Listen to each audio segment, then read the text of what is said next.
कल एक लड़का आया हुआ था, तुम लोग क्योंकि यंग हो तुम्हें बता दूं, वो लड़का आसपास पुरखास के पास से किसी गांव का था। उस लड़के ने बीएससी कर रखी थी दिल्ली यूनिवर्सिटी के हिंदू कॉलेज से, एमएससी कर रखी थी, सर ने बता दिया, परिमल सर ने। एमएससी में वो टॉपर था। मैंने ही सर को दिए थे उसके कागज, क्योंकि मैं उसके साथ बैठी थी। उस लड़के की इतनी दीनहीन दशा थी। परसों आया था वो हमारे पास, या शायद कल आया था। उसने मुझे पता है क्या कहा, मैं इस क्लास के बाद बाहर गई थी तो उसने मुझे कहा कि मैम सर से मेरी मीटिंग जरूर करनी है मुझे आज। मैंने कहा भाई सर तो फ्री नहीं होंगे, हम 2:30 बजे तक तो क्लासेस में होते हैं और फिर सर को ट्यूशन पे जाना है। हम ट्यूशन पढ़ाते हैं बड़े लेवल पे, 6ठी से लेके 12वीं तक को।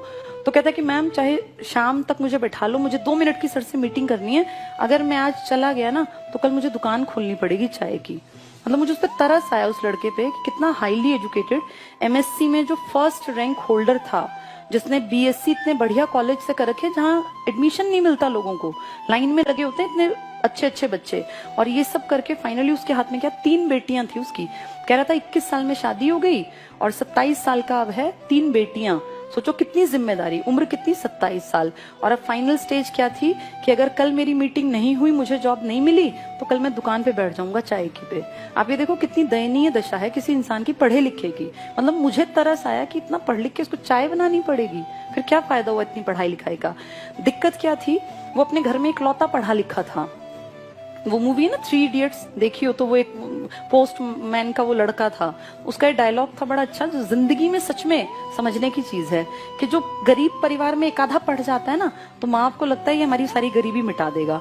उस लड़के से वही एक्सपेक्टेशन थी 9 भाई बहनों की और माँ बाप की कि ये हमारी गरीबी मिटा देगा।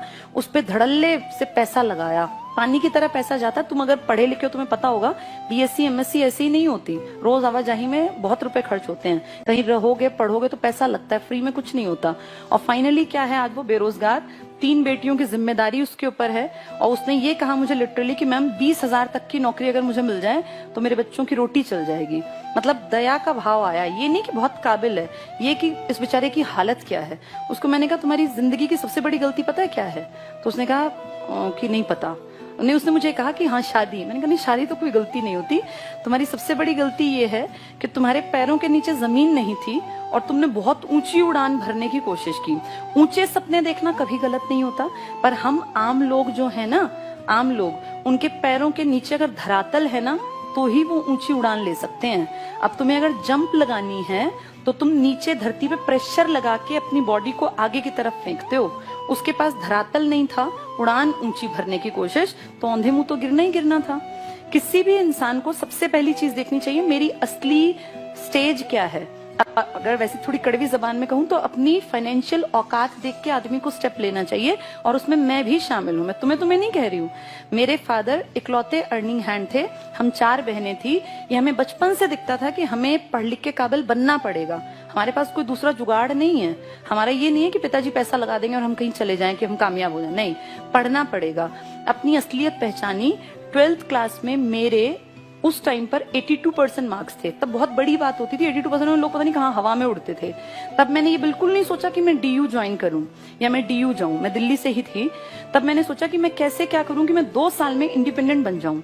और तब डाइट में एडमिशन हुआ करता था, एंट्रेंस टेस्ट। 12वीं करते ही, जैसे 12वीं के एग्जाम खत्म हुए, अगले दिन एनसीईआरटी उठाई थी 6ठी से 10वीं तक की, सारी गो थ्रू हो गई। मेन चीजों को रजिस्टर में लिखा। सबसे पहले नोट्स थे वो मेरे, जो मैंने नौकरी के लिए बनाए थे। तब मेरी एज महज 17.5 साल की थी। 17 साल और साढ़े भी नहीं थी पूरी, क्योंकि दिसंबर मेरा बर्थ ईयर था।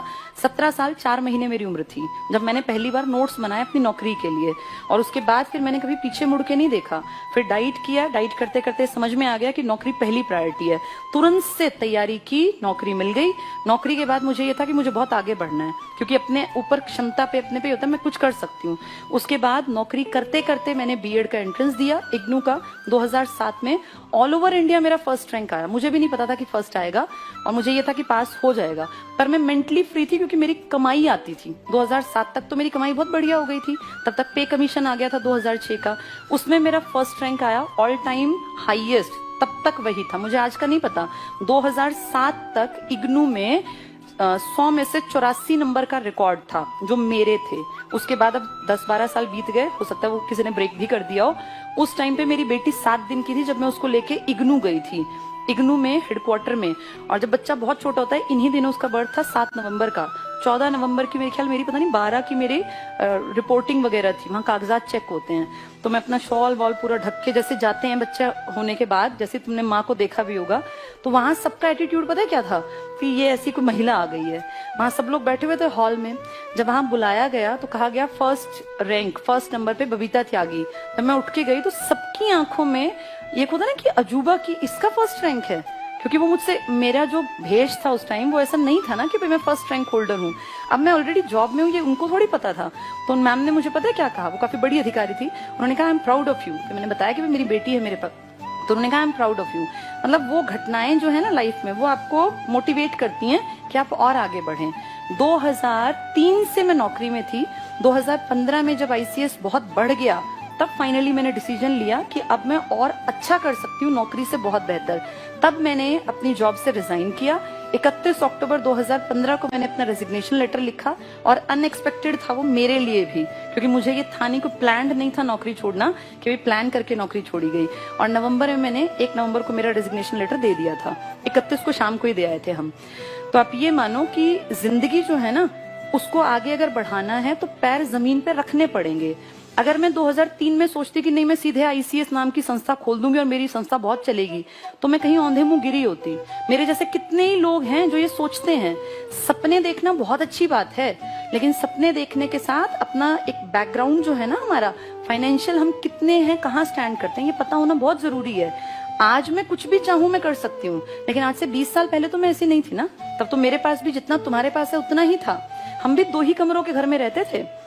मेरे पिताजी को बहुत अमीर आदमी नहीं थे, हाँ बस ये था एक सरकारी नौकरी थी, तो हम मेंटली फ्री थे। हमारी स्कूलिंग बहुत अच्छी रही, मैं अच्छे स्कूलों में पढ़ी, देश के अलग अलग कोनों में पिताजी के साथ हमेशा रहे, तो वहां से एक अपब्रिंगिंग अच्छी मान सकते हैं। लेकिन मेरे साथ के बहुत लोग थे जो पीछे रह गए, तो मुझसे ज्यादा इंटेलिजेंट थे, कारण सही टाइम पे सही डिसीजन ना ले पाना।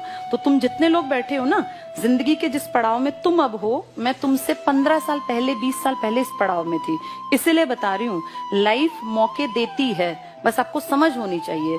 अब जो ये कल लड़का आया था, ये 27 साल का है। अगर इसने 18 साल के बाद जेबीटी करके कहीं नौकरी ज्वाइन कर ली होती, तो आज वो लड़का लाख रुपए की तनख्वाह ले रहा होता। जो मेरे संगी साथी है ना, लाख रुपए से ऊपर सैलरी है। मेरी बड़ी सिस्टर की 1,10,000 से ज्यादा सैलरी पड़ती है, मुझसे सिर्फ 1.5 साल भर बड़ी है वो। तो आप ये देखो, वो लड़का ऊंची उड़ान, अच्छी बात थी, यूपीएससी कर जाता। कितने ही लोगों को मैं जानती हूँ जो हमारे साथ टीचिंग में थे, छोड़ के चले गए नौकरियां कहीं कहीं अलग जगह, कोई बैंक पीओ में लग गया, कोई कहीं इसमें चला गया यूपीपीसीएस में, लेकिन पहले अपने पैर जमा लिए। तुम सब लोगों की भी यही राय है मेरी तो, कि कम से कम अपने पैर जमा लो। रीजनिंग जो पढ़ाते हैं ना पवन सर, इनका बेटा है, परिमल सर के छोटे भाई जो हैं, गवर्नमेंट जॉब में है वो भी। मेरी और उनकी ज्वाइनिंग 2 दिन के आगे पीछे थी, मेरी 5 अप्रैल की, उनकी 7 अप्रैल की। वो भी कर रहे हैं जॉब। उनके बेटे के 94% थे 12th में। 12th के बाद अब हमारे पास इस स्टेज में आके तो ऐसा नहीं ना कि पैसे की कमी है या हम सोचें कि हम भाई बच्चे को ये ना कराएं, पैसे लगते हैं। हम तो कुछ भी अब कराने लायक हैं विद गॉड्स ग्रेस। लेकिन हमने उसको पता सबसे पहले क्या कहा कि पहली प्रायोरिटी अपने पैरों पे खड़ा हो। हमारे बलबूते मत सोच कि मेरे पास इतना पैसा है कि मैं कुछ भी कर लूंगा। उसको सबसे पहले कहा अपने पैरों पे खड़ा हो, फिर जो तेरा मन करे ना पैसे कमा के वो करना। उसको जेबीटी में एडमिशन दिलाया दिल्ली में मार्क्स के बेसिस पे मिलता है।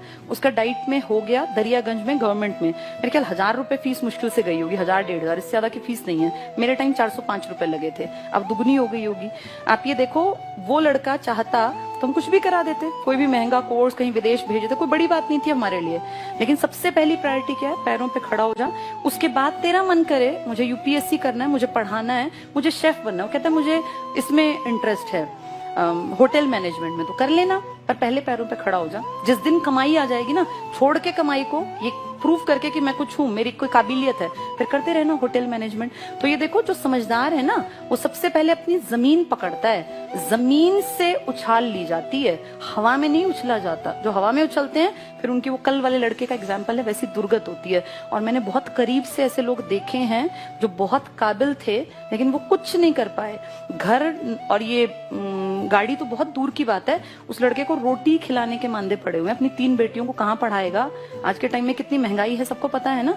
सरकारी स्कूल में पढ़ाने का टाइम थोड़ी है। अब तुम सोचो उसके कंधों पे कितनी जिम्मेदारी। इस जिम्मेदारी से दब के वो जिंदगी में कुछ नहीं कर पाएगा। अगर वो 10 साल पहले थोड़ी सी समझ के साथ कुछ छोटा कोर्स करके कहीं 25-30 हजार की नौकरी पकड़ लेता तो आज लाख रुपए पे पहुंच जाता। लेकिन ये समझाए कौन? और अभी भी तुम्हारे सामने बात कर रही हूँ, आधे तो अभी भी हवा में होंगे। ये जो चीजें हैं ना, ये अकल तब आती है जब उम्र बीत जाती है। इसीलिए टाइम रहते अपनी चीजों को संभाल लेना। सबके लिए है मैसेज। मैं अपनी बेटी के साथ भी यही पहली कंडीशन रखूंगी कि पहले इंडिपेंडेंट बन, अपने आप को प्रूव कर, फिर आगे पूरी दुनिया में कुछ भी अचीव करो। जिसने एक चीज हासिल कर ली वो कुछ भी हासिल कर सकता है। कॉन्फिडेंस बहुत बड़ी चीज होती है और ये आता है जब आपके अंदर काबिलियत पैदा हो जाती है। पैसा कमाते हैं इंडिया में, काबिलियत पैसे से होती है। आपकी बुद्धि के अंदर घुस के कोई नहीं देखता आप कितने बुद्धिमान हैं।